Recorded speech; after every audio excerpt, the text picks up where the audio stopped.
Hello everyone, welcome to this webinar brought to you by Customer Success Collective and our partner for today's webinar, GUIDEcx. Today we'll be exploring how to prepare economic headwinds and the role of customer onboarding. So I know this will be something that a lot of people are interested in, and there will be a lot of great insights shared by our speakers from GUIDEcx and Gainsight.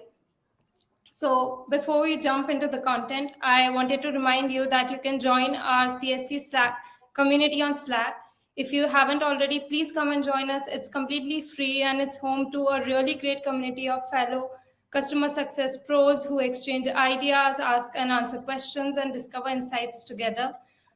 You just need to go to customersuccesscollective.com to find out more and get involved. I'll drop a link into the chat shortly. And don't forget that we do have time set aside in the session to answer your questions. So that is going to be towards the end of the session today, but you don't need to wait until the end to submit them. Just pop your questions into the chat box, and as you think of them, we'll gather them up and address them towards the end. Why don't we kick things off by letting us know where you're tuning in from? So finally, I would like to introduce today's speakers. We are joined by Peter Ord, CEO of GUIDEcx, and Nick Mehta, CEO of Gainsight. I'll hand straight over to them now to properly introduce themselves and start with the webinar. Yeah, thank you so much, Ria. It's an absolute pleasure to be here. I'm also, just super excited to be here with Nick. We got some amazing things to share with you all today.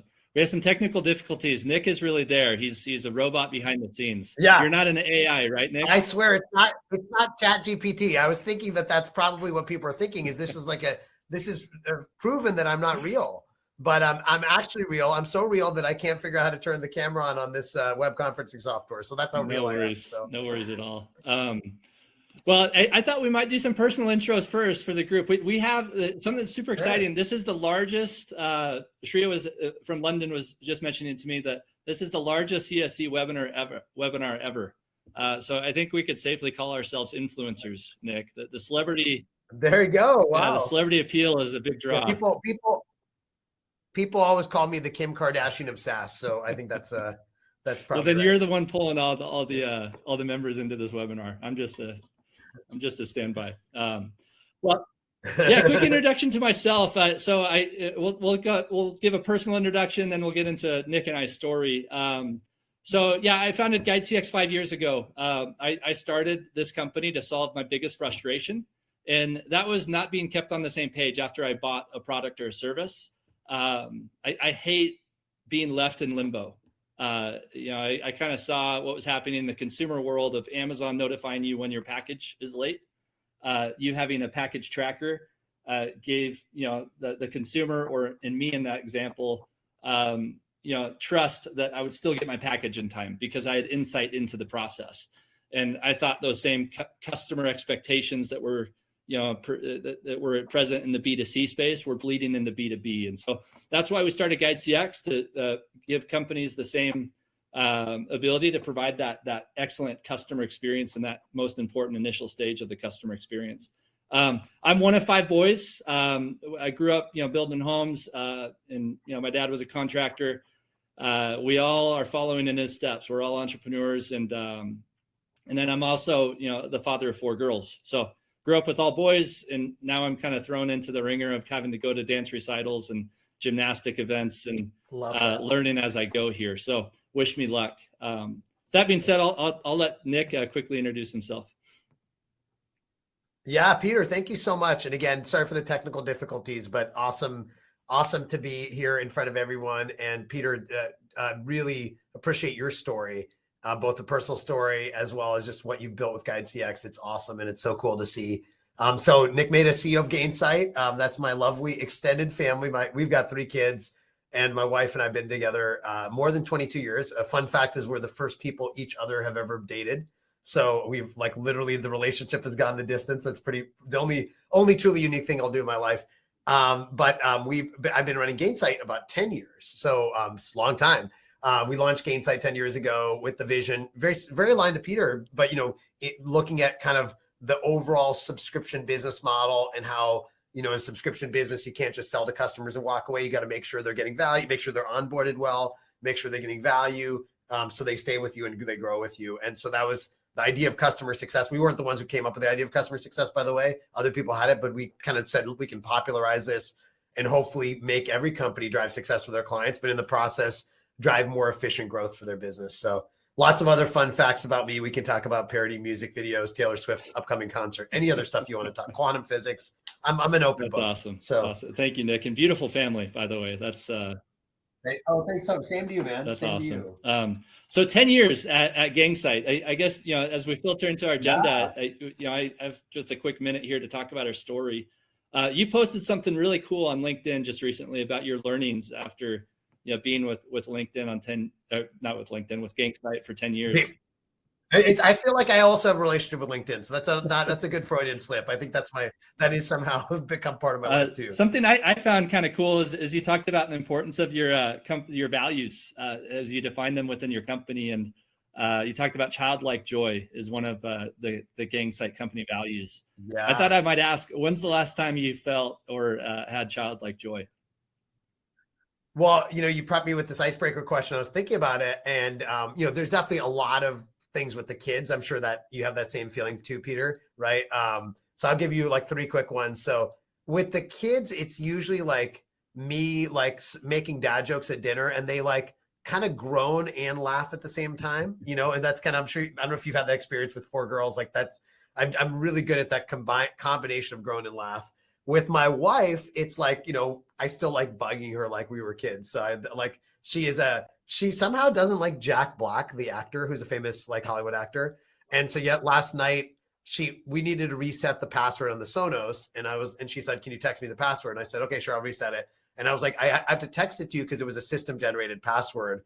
And I was like, it's really long. And then I sent her a password that said like, "I love Jack Black 1" or something like that. So, and then at work, it's really, I think it's every single day. There's just so many little things, but the most recent one was definitely for my 10-year anniversary, what we call Gainiversary. Of course, our team made a Taylor Swift parody music video for me. So they took Antihero and made it somehow about me. So yeah, lots of childlike joy. That's awesome. That's awesome. If you haven't gone on LinkedIn and followed Nick, please do.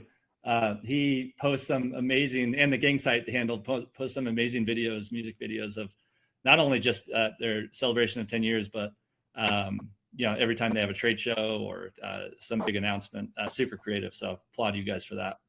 Thanks, man. Thanks. I love that childlike joy. Another thing that I took away that was pretty awesome is your company purpose is to be the living proof you can win in business while being human first. Super cool. I appreciate that. That's definitely what underlies the whole thing. And I think it captures the spirit of what you talked about with the onboarding experience and how do you make that more human, obviously customer success. It's all about the fact you can't forget that like amidst all the accounts in your CRM or transactions or opportunities or renewals, it's just like human beings in your company, human beings are your customer, and like human beings that your job candidates, the people that are leaving your company. How do we treat everyone in a little bit more of a human way? Right. Yeah, so awesome. Cool. I'll kind of share something that brought me childlike joy. This last weekend, I went skiing with my 10-year-old, so my oldest, and nice. We went down our first Black Diamond together. Not my first, but her first. And she started at the top and tumbled all the way down. She did not stay on her skis for 1 second of the run, but she laughed the whole way. And I think the beauty about being with kids is being able to experience things for the first time again with them. I love that. Really cool. By the way, fun fact is when my oldest and I went skiing this past weekend, and she went on her first Black Diamond ever. So that was a great. I know that feeling. So yeah, it's a jump off a cliff. Well, so today's adventure, totally. The title of this presentation is talking about onboarding and how that can help you through these economic headwinds. But when we talk about onboarding, we're really talking about the whole customer journey. And so Nick and I will be, talking about concepts and key points as it revolves around the whole complete overall journey, because ultimately a successful onboarding means that you have a successful sales motion that, sends you prepared customers to onboard. and those prepared customers end up being passed to your CS team to nurture and to create a customer for life. And so you need all aspects of the customer journey handled in order to be successful at onboarding or any other stage for that matter. So we'll be talking about, go to market and the sales motion, why knowing when to say no to new sales is critical to long-term success. We'll get into onboarding and implementation, how you can make your first impression fantastic. And then we'll dive into customer success and help you understand how you can help your customers measure what works. And then we'll wrap up with hopefully some words of wisdom from both of us. I think both of us would be humble enough to say that we don't know it all, and we're excited to learn from all of you. And so any questions or comments, please feel free to put those on the chat on the side of the screen. So first and foremost, let's talk about the go-to-market and the sales motion. And I guess the first question that I'd pose, and maybe we can talk about this, Nick, is what are some strategies to hold sales teams accountable to selling your ideal customer profile? Yeah, it's a great question. I think some of it is, starts even before sales. Peter, you probably would agree, which is like the marketing, right? So where are you marketing? How are you marketing? So what is your website's value proposition? Is it too open-ended? Is it talking about, the types of customers that benefit from this? Is it setting expectations properly? So I think that's like part of it is literally that, how do you attract the right people? Obviously, over time, you can get more sophisticated. You can even start saying, hey, certain channels are bringing in great customers and other ones aren't, things like that. So there's a lot of ways you can think about the marketing side. But I think once you get into sales, I think that part of it is really when you do that discovery. So obviously, most salespeople do discovery. That's just part of the job, which is great. But historically, discovery was like, I'm going to ask the questions I need to so I can do a great demo so they sign the contract. But now it's also like, I'm going to ask the right questions so I really understand their needs. And then first of all, I can filter out, are we really going to be able to serve them well or not? But then also some of it is then like making sure that when you hand off those expectations, you and I talk about this a lot, to the onboarding team and to the post-sales team, they understand what the client's desired outcomes are. So in our example, right, when in our sales process at Gainsight, we built this value-based selling methodology. We use, there's something called force management, which is a common sales methodology. And basically in that we have like 6 value drivers for why people buy Gainsight. Things like reduce churn, drive upsell, et cetera. And we asked the salespeople, we built a whole framework of how that then connects to the way it's implemented, our post-sale processes. And the salespeople in the sales process have to kind of map out what are the client's objectives, what are their target KPIs, what processes they want to implement. And when you do that, you end up finding like some clients where like, honestly, we can't help you, So I think that's part of it is just going deeper on the discovery and really understanding that. And I think salespeople that have been around for a long time, they want to sell clients, they're going to get value. So I think it's not actually just saying no to sales. It's actually like, how do we all align around clients that are going to be really successful with us? So, and create a culture. Yeah. One of the things I appreciate is I had a sales person in an organization that shared an analogy with me about saying, hey, you want to go to a heart doctor if you had a knee problem. But you're gonna have customers that think you're a heart doctor. And when you have that instance, you have the ability to create a lot of credibility for yourself as a sales individual by telling them that, hey, no, I have a heart doctor down the street that is amazing. And this is why they're amazing. And this is why they can solve your problem better than I can. We do that a lot with Gainsight, frankly, right? Where customers come to us thinking that we might be a client success platform. We're not. And we're the first ones to tell them that, hey, there's an amazing heart doctor down the street. His name's Nick Mehta, and he could solve all your problems. And by the way, we integrate and we talk back and forth, and we play nicely in the sandbox with one another, and we both can help you a ton. Yeah, that's a good point too, by the way, Peter, is I think that part of it is talking about your ecosystem story. So it's a little easier if, in your analogy, if you're the heart doctor who knows the, orthopedic or whatever, and you actually have those relationships. And so you go to a client and you almost have a diagram. Here's the stack of what our clients typically need. They need technology for onboarding, customer success, other things as well. And here's what we do. And here's the things that we have great partners for. And so I think there's an element where the ecosystem actually fits into setting customer expectations well, because then they know you don't do everything. So what Gainsight, we don't do call recording, right? We have great partners like Gong and others that do that, right? We don't do sales forecasting. Companies like Clary do that really well, right? So we have a number of things that we don't do, but we can work with those solutions. And I think that's a part of it. That's fantastic, and that forces if you're an expert in your own field, you want to know a little bit about everything, and that's going to create a tremendous amount of accountability. One quick story. I won't spend too much time on this, but early in our experience with GUIDEcx, initially when we started, one of our first 100 customers was a funeral home, and like, wow, like how did we get this customer? And our product has the benefit of being viral, right? Because we have a customer-facing white-labeled portal that everyone has insight in. They can see where they're at in the onboarding process, and it acts essentially like a B2B pizza tracker. To relegate it to a very simple analogy. And so we got this funeral home via the viral effect. They were a customer of ours, and the process was repetitive, meaning that when there was a body that was deceased, and this was near the COVID time. In the hospital, there was a process where the state needed to, follow. The family needed to sign certain things. Then the death certificate was provided, and then we went to the funeral home, and then ultimately I want to be reverent about this, but then the body was in the ground. But I went to my sales leader. I said, "How did we, sell this customer? Like, is this a legit deal?" And he said, "Yeah, it is." But ultimately, that customer churned, because it wasn't the exact right fit. And we took a lot of learnings from that. And so I guess when we look at it from the other direction, right, that customer, that funeral home went down the process of, we marketed, without knowing to them, because there's via our viral effect. And then they got into our onboarding process. We onboarded them. It wasn't a perfect use case for us, but then the customer success team, handled that customer and was trying to, migrate them through our journey. How does Gainsight receive insights from the customer success team to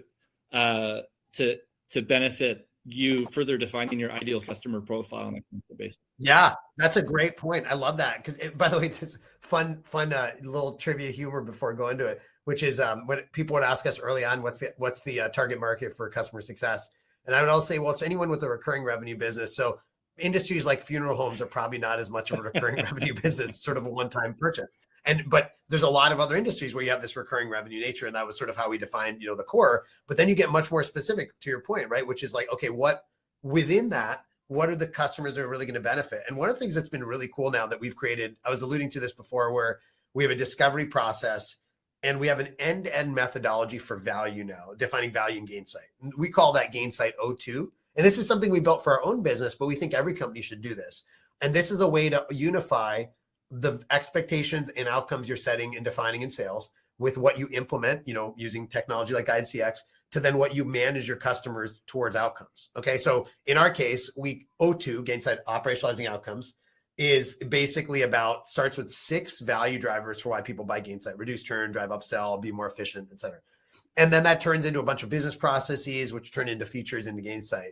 And so what we do then is the sales team discovers the goals and outcomes, puts them into actually our CRM, that automatically then creates, the success plan in Gainsight, and we go through, onboarding, all that kind of stuff.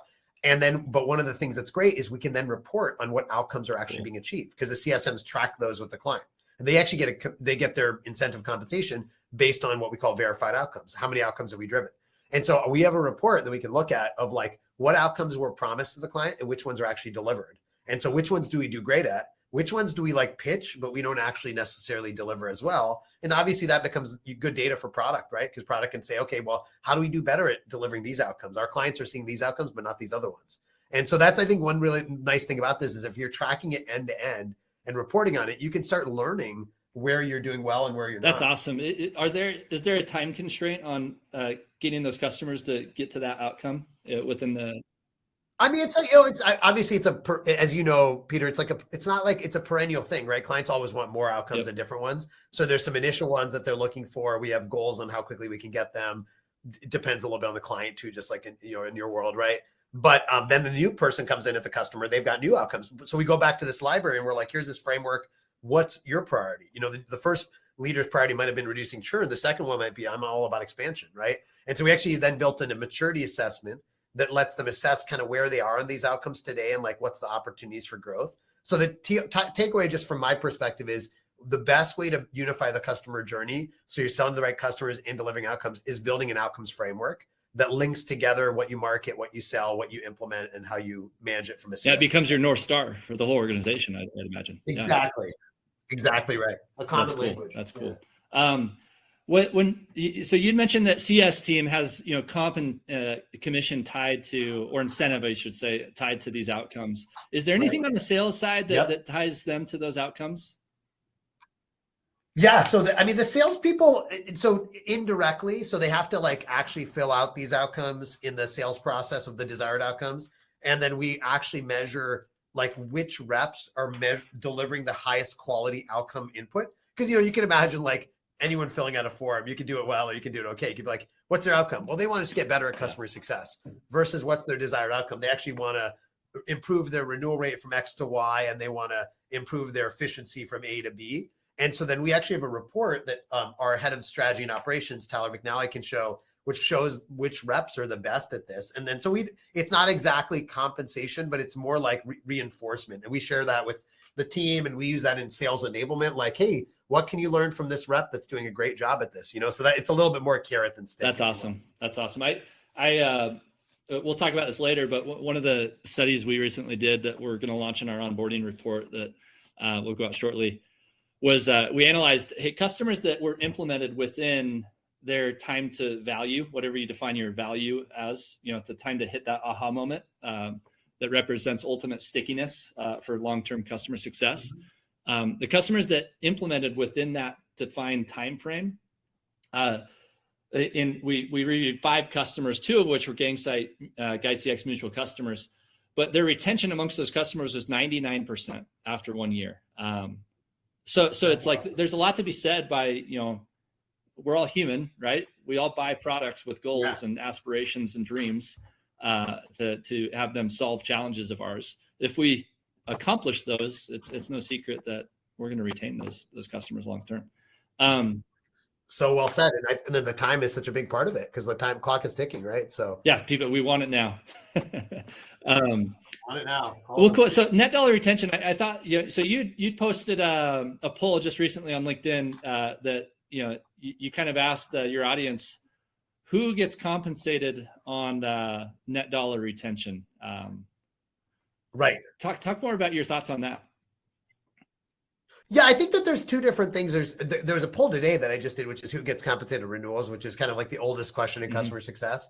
There's multiple camps. One camp is the CSM owns a renewal on their own, and that's part of the job of driving value. Another camp is, hey, if the CSM owns the renewal, they have a little bit of a commercial angle versus more of a value angle. And so I don't want them to have any financial goals. And then there's some middle, which is there's a salesperson that owns the renewal or an account manager, and the CSM gets some compensation for it, but they're still more focused on value. And I think a lot of that depends a little bit on, the nature of your business. Is it a very transactional business where, the commercial and the value are pretty tied together? Or is it a complex software where, frankly, you need the CSM really focused on value and adoption, and you want the salesperson focused on commercials? Now, in net retention, what you're seeing is some companies, particularly as they get the renewal rate to be higher, they realize, we can't just focus on like keeping the customer. We got to try to figure out how to grow them too. And so what they're doing is they're reallocating some of the dollars and saying, hey, I want my CSMs to focus not just on what people call gross retention, keeping the customer, but also on how do we expand that customer. And you've seen this probably in your career too, Peter. Like at some point, it's more high ROI to spend more time with your great customers to be even better than it is to kind of like call that customer that hasn't responded to you or email them for like the 17th time, right? It's like, come on, like that's just not going to go anywhere. And so I think if you're a business where your gross retention is 75%, just focus on retention and renewals. Don't focus on anything else. But if your gross retention is 92%, 93%, start thinking about maybe net retention to be part of your compensation. That's excellent. I think there's an analogy I heard you share on a previous podcast of, do you incentivize your CS team to score or to save? Yeah, that's a good one. I like that. I actually don't remember saying that, but I'll take it. Cool. Well, let's migrate to onboarding. This is obviously a topic close to my heart. Some have said this is the riskiest part of the customer journey, right? You sell someone, the luxury hotel experience. I was going to say a brand, but then I thought that people might complain a little bit. But you luxury hotel experience, and then you don't want to deliver Motel 6 to them, right? You sell the world and you deliver Delaware. We obviously want to keep the emotions of that Nothing customer. against Delaware, by the way. We have nothing against Delaware, just to be clear. So Delaware's a great state. So one of the things I think is important to understand is when you're in the onboarding cycle, what signals your customers are giving us. So I guess I'll ask this question, what signals should we obsess over as it pertains to the customer onboarding process, right? There's time to value, there's, who is participating, there's how many personas are we trying to engage on the customer side, early behaviors. What sort of things do you guys drive for in your onboarding process? Yeah, I mean, one thing that's kind of cool is I think we're very aligned on this, where there's a concept of customer health, like post onboarding, which is very, well understood now. People look at deployment, engagement, adoption, ROI, but then there's onboarding health. And so one of the things that, obviously we've done together is be able to create an onboarding health scorecard where you take the data from a GUIDEcx and you bring it into Gainsight or whatever, and you're able to actually measure what's onboarding health. So our best practice on that is specifically in onboarding, there's a set of things that make an onboarding go well, at least in our experience. And so those are things like, for example, are we on time? Yeah. That's pretty important. Are we on budget, which is a different one, right? Especially if you have kind of time and material based onboarding. Is the customer enabled, right? So that's a big one. Have they gone through training, things like that? Are they the right resources at the customer? And then, of course, there's a sentiment one, right? Because all of those other things could be going well. And then there's probably a technical one. Have we run into any technical issues like, cases, bugs, et cetera? So you can imagine building a scorecard where you have those factors. Because, one of the mistakes people make is they're like trying to use the metrics for post onboarding in onboarding. So you can measure adoption, but people aren't using it yet. So there's not much data there on that, right? You can measure deployment. It probably hasn't been deployed yet, right? You haven't done an executive business review yet. So I think the set of things that you want to measure in onboarding is just fundamentally different. And just to recap that, you said, are they on time? Are they on budget? Are they enabled? What resources are involved? What's their sentiment, and what technical issues are there? Yep, those are the ones that I threw out there. That's awesome. Exactly. Our head of services kind of came up with this framework. So that's awesome. Yeah, I talked to a fellow Gainsight customer, mutual GUIDEcx customer as well. And one of the things that they did that was pretty innovative is they defined their long-term customer success playbook as it correlated to what the onboarding health score was. And so if the onboarding health score was high, meaning there was very high engagement, then they had a very, I wouldn't call it low touch, but it was a strategy that was lower touch long-term than, let's say, a customer coming out of the onboarding process with a low score, with low engagement. They needed to throw the cavalry at them. I think that's such a good point. Yeah, like when you come out of onboarding, not all of the pizzas come out of the oven the same way, right? There's a lot of issues, and CSMs often get blindsided because they're like, oh, this customer came out of onboarding. And one of the common things you'll hear in the industry is, but they're not really out of onboarding. Like they didn't really get enabled. They didn't really finish the project. The executive sponsor wasn't bought in. The sentiment wasn't, and that's a totally different client than the one that like onboarding went great and they're ready to go. I think that's such a good point. Yeah, I from a personal standpoint, my third daughter was born early, and she came out of the womb not breathing, and the hospital we were at, didn't have a level 2 NICU, so she needed a respirator, and they needed to apply some fluid called surfactant to help her lungs kind of start up, and I thought to myself, wow, like how many of our companies, and pardon the analogy, to take something that's very serious and maybe not something that's so serious, but it is to us as business owners and operators. With companies that we implement, do they know we have a level 2 NICU? Do they know we have a strategy when things go off the track? Long story short, like we got a live flight to another hospital and things were handled, but for our fourth child, we did not go back to that hospital. And because we knew that they didn't have a level 2 NICU, that we knew that they weren't prepared for the variation that can occur during that most critical phase of the birth of a customer, of a child, and that kind of matches your story. Yeah, well, a lot of empathy for what you all went through there, but that is a good analogy for sure. Defining value. How do you define? So we talked about time to value. How do you define value as it correlates to time to value? Like what are strategies to define that aha moment? Well, it's interesting because, we, I wrote something about this recently, which is like I think there's not value isn't a one and done, right? So I think there's time to initial value, right? And I think there's one trade-off, and I think you probably deal with this, Peter, in some of your clients. There's a trade-off of like, I can get you quick value fast, but that might not be sustainable value, right? So, there's a lot of products where you could be like, oh, I can do something really trivial, really fast, but then it's like that could just fade away then because the client's not really using you in a deep way. Or I could go a little more, right? Imagine a contractor's like, I can come in and, completely redo your house. It's going to take 2 years, but you're like, okay, that's too long. But then on the flip side, you're like, but I could come in and change one of the cabinets in your kitchen. And you're like, that doesn't make any sense. I don't want one cabinet changed, right? Like I want them all or not. And so there's finding that like Goldilocks middle where it's actually the right amount of initial value. To me, there's a huge art in that, in thinking about like which clients kind of came out of onboarding I know it sounds kind of ironic, but they came out of onboarding too quickly. I saw a chart recently that showed professional services dollars sold for clients versus retention rate. And it's pretty interesting because like it was a linear correlation, right? Clients that like actually invested more in time and money to actually implement were stickier clients long-term. And we can all think about this, right? Like ERP systems are super sticky because you put a lot of work into it, right? And so I think there's an element where everyone wants it fast, but they also want it to have value. And I think that's the subtle debate I would have internally in any company is let's balance out initial value, but also make sure that there's sustainable value over time. Otherwise, the customer success team holds the bag, right? Long-term, onboarding can be like, hey, we did a great job. But then customer success is like, wait, but this customer is not really using us that well. What do we do now? This baby's not breathing. Yeah, exactly. Again, that's a sobering analogy, but there's comparatives. Yeah, for sure. I love that. The caveat is time to initial value and then measure that value going forward. Exactly. Greg Danes, the great person, runs a company called ChurnRx. He recently just did a study, and he talked about customer satisfaction as it revolves around measurement, right? And they said customers that measure their productivity, and it doesn't matter what, right? They're measuring something in your application on their own, and they're trending that measurement over time to see if they're getting good or better at that measurement.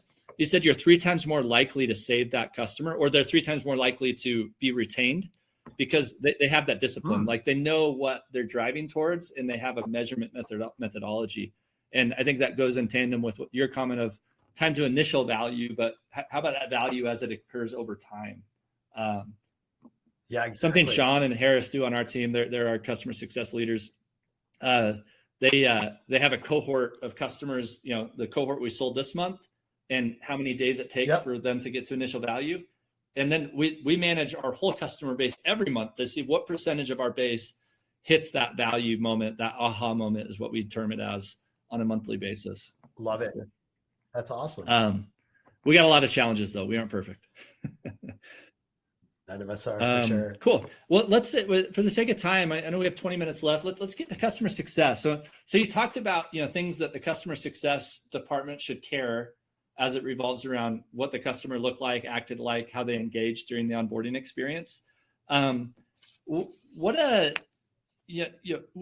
you're talking about helping customers realize their wildest dreams, what are some of the strategies you've employed at Gainsight to kind of fulfill the dreams of your customers? Not just like what you sold them, but to take them beyond kind of what their initial vision was when they bought your product. Yeah. I mean, I think there's a few different ways to think about that. So one is like there's the business dreams and then there's the personal dreams. And we can't, like we talk about human first, you can't forget about the human right behind all of this. And so on the business dream side, I think, one of the things that happens when a client gets mature, they buy your solution, they start using it, and they kind of get into a bit of I don't want to call it a rut, but you just get used to like using it a certain way. Like all of us have things that we use every day and we're like using 10% of what's possible, right? Like there's no doubt, right? Every one of us has things that we use. By the way, whether it's personal stuff that you buy in your house, gym equipment, whatever, or it's like things that you buy for your business. Like you start using it, you get comfortable. Think about the way you use Google Sheets or, Slack or whatever, right? And then those companies keep innovating. So the first thing I think from a business dreams perspective is what are the ways you can challenge the client to keep doing more? And this is why I kind of feel like onboarding is forever, right? Like there's initial onboarding but then there's this ongoing like, okay, great. Now how do we do more? And so this is a big job of customer success is challenging people. Just like, you use a personal trainer, they're challenging you to do more. Like you might be already in decent shape and it's like, how do you do more? And then you don't always know as the client what you should be doing. That's the job of the CSM. The CSM is like the personal trainer where it's like, hey, companies like you are doing X, Y, and Z. Or I just met this awesome company. Look at what they're doing. So in our world, like using Gainsight as an example, our clients, the big thing they're investing now in is digital customer success. How do you automate? And so our clients want to know, like, what are other people doing, right? And so we're building a maturity model for digital customer success and, an assessment and, examples and right, like all that kind of stuff. So that's part of it, the business goals. So it's not just like, what are they dreaming? Their dream is just to get better. That's like a subtle thing people miss. Like when people you ask somebody in the business world, like, what are your goals? Like sometimes they don't know. It's kind of like you go to a personal trainer or you go to a gym and you're like, they're like, what do you want to do? And like, I don't know. I just want to be in better shape. Right. But then they give you advice. They're like, well, people like you tend to want to get improved mobility or flexibility. They tend to want to get stronger. Hey, by the way, is it more important for you to get bigger or is it just stay lean? Right. And they guide you, you GUIDEcx, right? Guide you through this.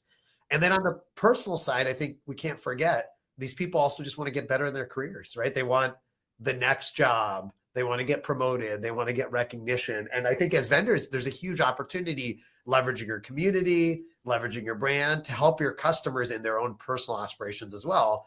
That's everything from like webinars that are about job stuff. Like, we're going to do a series on path to chief customer officer, right? Like that's a lot of people want that, right? So investing in that, or we've done tons of stuff on helping people find jobs and get training. A lot of our events, when we do them, aren't just about the business goals, but they're about like the professional goals, bringing in a recruiter to come talk to your customers about what the job market's like, right? And so I think a similar thing in your world, Peter, where like a lot your clients, they have personal aspirations too, and I think that's a big part of being a vendor is remembering both sides of that. I love the human analogies we're talking about. There's so many similarities of life and how life corresponds to just general business principles.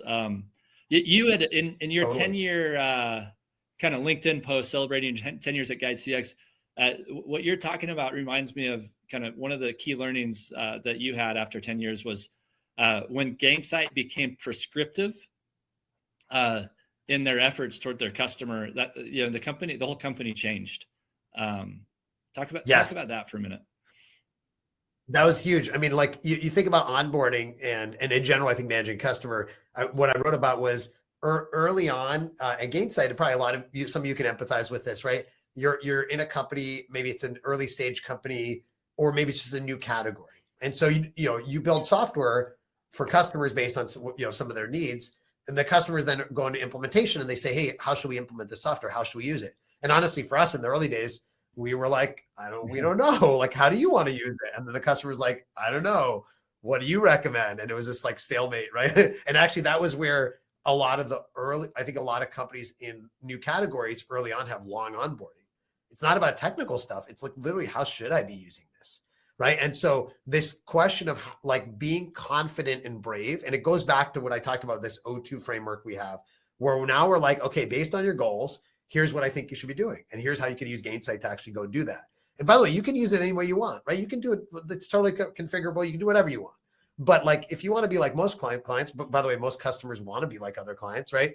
Here's, what we'd recommend you do. Again, using that training analogy, it's like, yeah, the trainer could be like, yeah, what exercises do you want to do? Right. Like, and you can end up being like on the same day, like working out your chest, but also working out, you're like, maybe doing too much on your chest on the same day or whatever, right? Like you could actually really mess up somebody.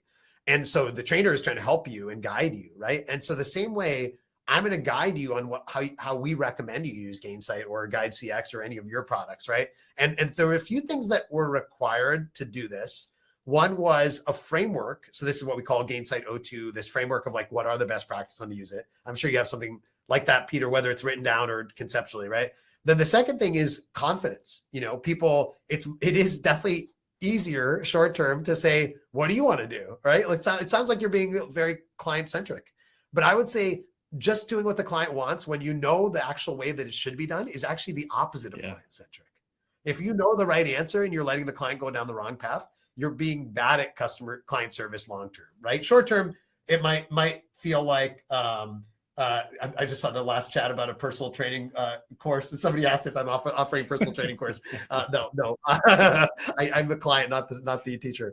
But in this, like, you think about like letting a customer down a wrong path, that's bad customer success. That's bad. It sounds good short-term, it's bad. Now, what are the implications of doing this right or wrong? But this all from personal experience, because we took way too long in this world of like doing whatever people wanted versus guiding them. In the early days, like what happens? Well, time to value gets really long because the customer is kind of like iterating and trying to figure it out. They're not as happy. They don't get the outcomes they wanted. But then also one of the things that's really subtle is everyone uses your product in a different way then. And maybe you've seen those too, Peter, like if all these clients are doing the same thing in a different way, like how do you actually make the product better? You have to improve it in every different area.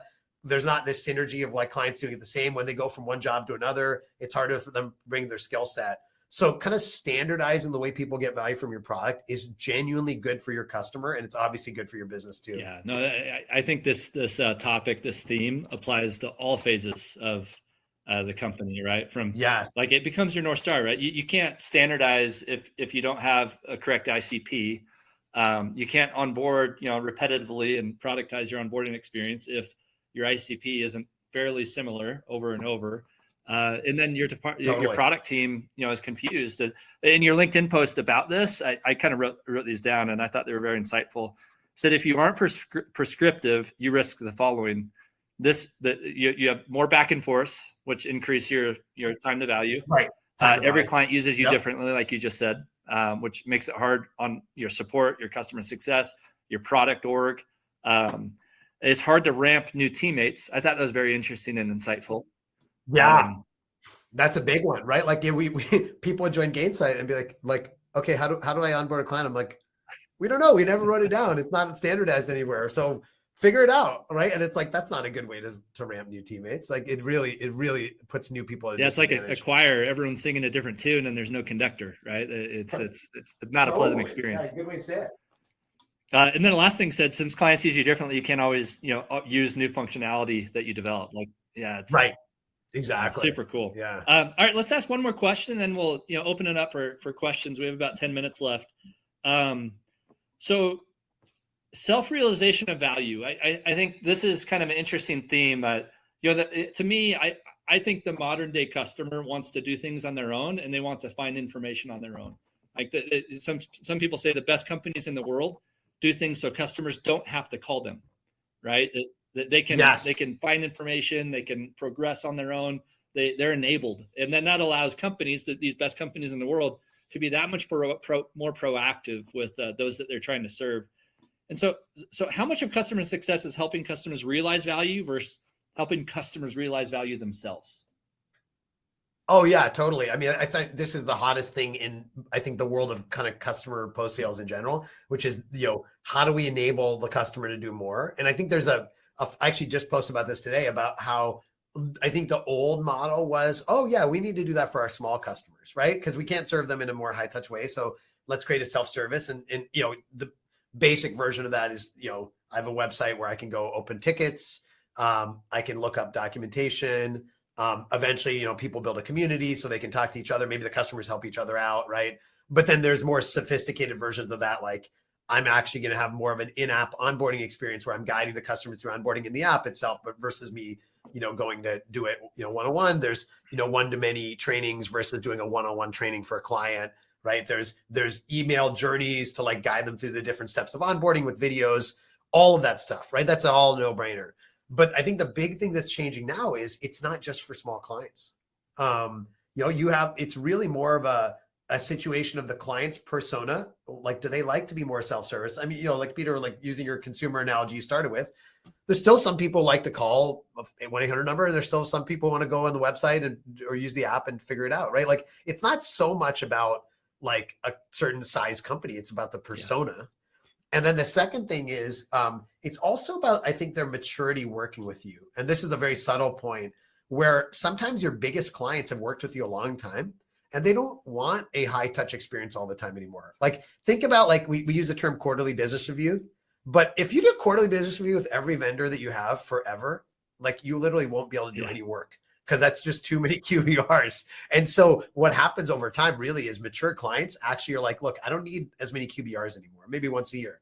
But what I need is like a lot of self-service enablement, office hours, because, you know, the client also builds expertise internally, right? The client has a team that manages GUIDEcx or Gainsight or whatever. And that team needs like self-service and really fast help and all that. So I think it's really offering this digital experience to all your customers, thinking about what parts of the journey where it's genuinely better in the digital model. We're not trying to just save money. We're trying to actually deliver a better experience, and then trying to really guide that digital experience versus just more of like reactive. Reactive is here's a website, go to it. And guided is I'm actually nurturing that client based on behavior to the right digital outcomes. Yeah, you're being prescriptive in the long-term customer success. What you just said reminds me of like the heart doctor example. You know, my dad went through life with heart challenges, and you know, he had surgery a long time ago, and you know, after that heart surgery, he had weekly visits, and then those weekly visits turned into monthly, and then those monthly turns in after, you know, a certain amount of time, they turned into yearly, and then every 10 years, right? He went to this heart doctor, and that heart doctor had 100% retention rate.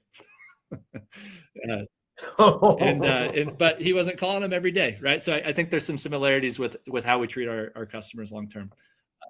We're really crushing it with the analogies today, huh? My gosh. Well, cool. I thought it might be worth helping the audience know how we fit, right? You know, retention and growth are to resolve the positive experiences across the whole journey. So hopefully you got that theme from this webinar that Nick and I have been a part of. So as you evaluate your tech stack as it revolves around how to deal with these challenges, these are tools that can help you within each of those areas. And I would just give the ultimate recommendation of ensuring that you buy tools that integrate and have a nice integration infrastructure, and so that you can pass all this information seamlessly from one product to the other, to create onboarding health scores, to create customer health scores, to identify what percent match this customer is to an ICP that you're trying to market to. So without further ado, let's leave some time for questions. I actually saw a question on the chat just that Whitney asked, and she talked about says one thing that comes to mind. Maybe I need to scroll up a little bit. I thought it was interesting. She talked about how do we share some best practices to get stakeholders involved. I feel like they sign but don't realize the value we're providing. I'll take that one really quick. So one of the cool things that I think we've developed at GUIDEcx, and you don't have to have a product to do this, but it just makes it more efficient, is when you sign a new customer, you not only need to know that the playbook that you're going to use in order to onboard that customer, dependent on what products and services they may have purchased from you, but you also need to understand the personas that are involved in order to help them get to that aha moment. And so, be thoughtful around, okay, there's 5 personas that we need on the customer side in order to be successful with our long-term strategy, and communicate those personas right off the bat to, there you are. Welcome. I exist, by the way. I literally the entire time have been like plugging in new cameras, trying different things. I've learned everything about Google Chrome permissions, by the way. So anyone needs a tip on this? Everyone's been given proof that you're not an AI. That's awesome. I exist. I'm human first. But yeah, so be thoughtful around the personas involved and communicate those to all stakeholders. Lots of times we expect our customers to define who they need to involve on our side, on their side. And so it's very helpful if you have either a platform or a conversation that just simply says, hey, we need someone to model data. We need someone to structure, a process when an inbound lead is coming in. We need someone that does X, Y, and Z. And that way they come away from the call saying, hey, who are the 5 people in the organization that I need to integrate into this onboarding process or this long-term customer success motion? I love that. By the way, the only 2 things I'd add on top of that, because those are great points, is if you can, some people, it's easier to engage digitally. So they may not be willing to actually do a meeting, but you can send them a video. There's a lot of ways to engage them digitally. And then last thing is if there's a what's in it for me. So if you're trying to engage an executive, I mean, like they're not super interested in the project plan, but they might be really interested in like, what are some best practices around change management to get your team to buy into this? right? So there's a little bit of the language around it in terms of how you position Yeah, it. I think there's tremendous value in what you just said of understanding the motivations involved, like the motivations of the company and the individual. Because that individual, just like you said, might want to be promoted, right? They might want a path to a greater future, and if you Totally. could foster that, then you got an evangelist for life. 100% agree. Another question I'm looking at: do you measure? This is from Richard. Thank you, Richard. Do you measure customer product feature requests that come out of onboarding process and consider that part of your onboarding health score, or discount it and track it elsewhere? Great question. I have some thoughts on that. I mean, we started doing this in a more formulaic way. So we actually have an integration now between Gainsight and something called Product Board, which is the software our PMs use to track like feature requests. And so now it's actually pretty cool where whether you're in onboarding or post onboarding, like if the CSM or services person puts into the system, here's the feature request the customer has. So that part already is there. I like your idea though. Like today we track technical issues in onboarding, which is more like problems. But knowing that they had a bunch of enhancement requests, I think there you go. It's a good idea. Like I'll try to get your name and attribute it to you. Where like having that as part of your health score, because I think that's probably a sign of unmet need or like maybe a delta between what they thought they were getting and what they actually are getting. If they have 10 enhancement requests in onboarding, you're like, oh, did we demo the right thing? Like, did we oversell this? I think it's a really good point. That's excellent. I think also, there's a fine line between saying yes to everything to customers, saying, yeah, that's a great idea. We love it. And then, implementing that feature and then understanding why they're asking that question. Like, why do they want that product request or feature? What solution are they trying to get to? Because you have to know that if they're in the onboarding stage, they don't know your product. They don't know how other customers have solved the same problem that they're, automatically trying to prescribe a product feature request to. And so it's. But by the way, on that point, tying to being prescriptive, Peter, I think it's a really good point. Cause like what I found is like, sometimes in onboarding, you have different stakeholders. Sometimes you have some technical stakeholders and they're like, I want it to just work this way. But actually turns out there's no business value to it working that way for the business stakeholders. So we had this recently where like some client was like, I want everything to be, they have a huge data warehouse. They're like, I want every single thing to be synced in real time from that data warehouse to the business, to Gainsight. And we're like, and it was like billions of records. And we're like, does that make any sense? And then the business person was like, I'm actually going to only check it once a day. I was like, okay, wait, so why do you need it in real time then?